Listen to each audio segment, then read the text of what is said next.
So as you can tell, we're going a little higher budget. I have my beautiful assistant behind the camera, but we're also still kind of keeping it low budget just so we can get the video logs out.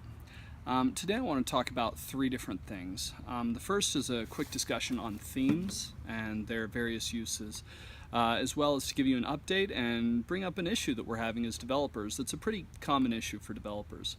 The first thing I want to talk about, as you can see from the beautiful title card, is the use of the word theme. Now, in my classes, I talk about theme in three different ways.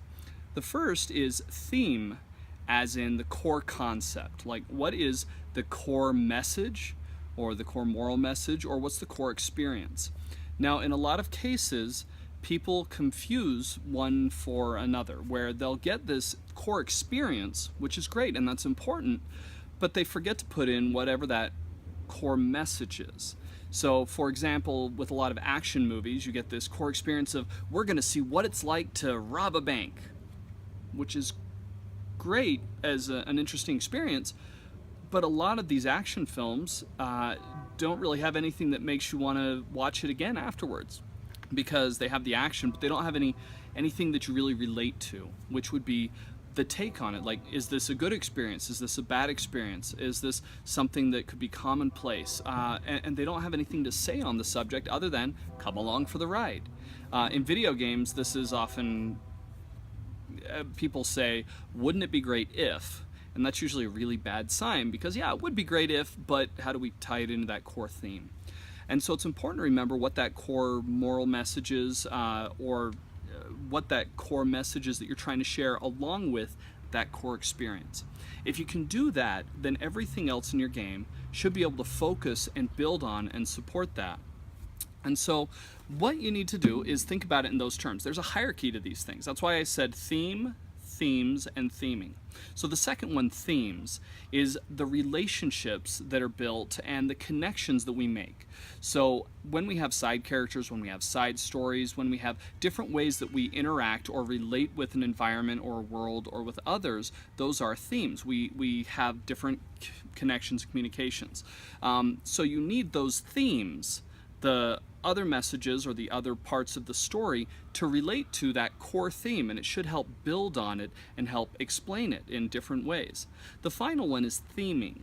So this is often something like skinning. So for example, it's pirate themed or space themed. Now, you can take a core theme and supporting themes and put them in any type of skin that you want. It adds fun, it adds flavor, but in a lot of cases, people make the mistake of making that theming, that third rung, the most important thing. Well, it's got to be about pirates. We don't care if there's any story in there or any core message. It's just got to be pirates or something relatable. But the problem is there is a hierarchy there, and it is important that your theming doesn't detract from your themes or your theme. And so you want to make sure that you have that as a core focus. So I just want to bring that up. So as developers, keep remembering what is the core message or core experience that you're trying to share, and make sure everything else in your development supports that. So the final two things I want to talk about, one is the progress of the game. We're slowing down a little bit of the progression with our game right now. Rather than just jumping on ahead and adding more content, the more we're getting feedback, the more we want to make sure that we get this core experience right.